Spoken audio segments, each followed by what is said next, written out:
আপনারা দেখছেন যুগবীক্ষণ, যুগের সাথে মানুষের পাশে সর্বদা এগিয়ে। বিএলওদের ভাতা বৃদ্ধির পর বর্তমানে পারিশ্রমিক কত, তাদের পদত্যাগ বা বরখাস্তের ক্ষেত্রে বিরাট বদল নিয়ে এলো শ্রম আইন। যাত্রী নিরাপত্তায় এবার বড় পদক্ষেপ রেলের।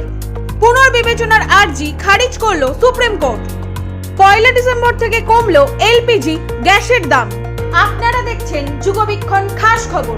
আসছি বিস্তারিত খবরে। আগস্টেই বিএলওদের বেতন বৃদ্ধির বিষয়টি জানিয়েছিল নির্বাচন কমিশন। 2015 সালের পর 2025-এ বিএলও সুপারভাইজারদের বেতন ও বিএলওদের পারিশ্রমিক প্রতি ইলেকশন সাইকেলে 6,000 থেকে দ্বিগুণ করে 12,000 টাকা করা হয়েছে। অপরদিকে বিএলও সুপারভাইজারদের পারিশ্রমিক 12,000 টাকা থেকে বাড়িয়ে 18,000 টাকা করা হয়েছে। AEROরা এখন থেকে 25,000 টাকা এবং EROরা পাবেন 30,000 টাকা করে বাড়ানো হয়েছে। একই সঙ্গে ERO এবং AEROদেরও সাম্মানিক ভাতা চালু করা হয়েছে চলতি বছর থেকে। নতুন শ্রম আইন অনুযায়ী চাকরি ছাড়ার মাত্র 2 দিনের মধ্যে কর্মীদের ফুল অ্যান্ড ফাইনাল সেটেলমেন্ট বা বকেয়া সম্পূর্ণ করে দিতে হবে।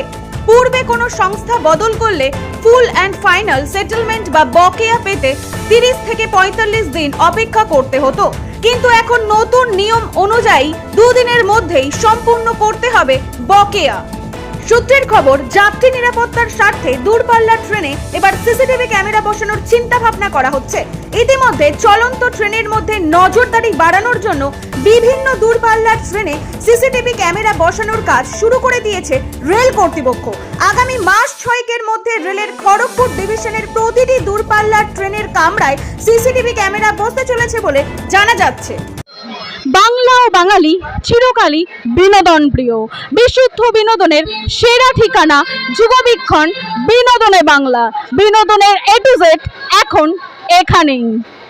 সুপ্রিম নির্দেশে এসএসসির 2016 সালের সম্পূর্ণ প্যানেল বাতিল হয়ে যায়। এর ফলে 26,000 শিক্ষক এবং শিক্ষাকর্মী চাকরি হারা হয়ে পড়েন। এরপর 26,000 চাকরি বাতিলের রায় পুনর্বিবেচনার জন্য আর্জি জানানো হয়েছিল সুপ্রিম কোর্টের প্রধান বিচারপতির ডিভিশন বেঞ্চে। পুনর্বিবেচনার এই আর্জি খারিজ করে দিয়েছে প্রধান বিচারপতি সূর্যকান্ত এবং বিচারপতি জয়মাল্য বাগচির ডিভিশন বেঞ্চ। একই সঙ্গে পূর্বের রায় বহাল থাকবে বলে জানিয়েছে আদালত। প্রধান বিচারপতি জানিয়েছেন, ভালো পড়ুয়া হলে তিনি আবার ঠিক নিযুক্ত হয়ে যেতে পারবেন। ডিসেম্বর মাসের 1 তারিখ থেকেই 1 লাফে 10 টাকা কমে গেল রান্নার গ্যাস সিলিন্ডারের দাম। এদিন থেকে এলপিজির গ্যাস সিলিন্ডারের নতুন দাম কার্যকর হয়েছে। কলকাতায় 19 কেজির এলপিজি গ্যাস সিলিন্ডারের দাম 1,694 টাকা থেকে কমে হয়েছে 1,684 টাকা।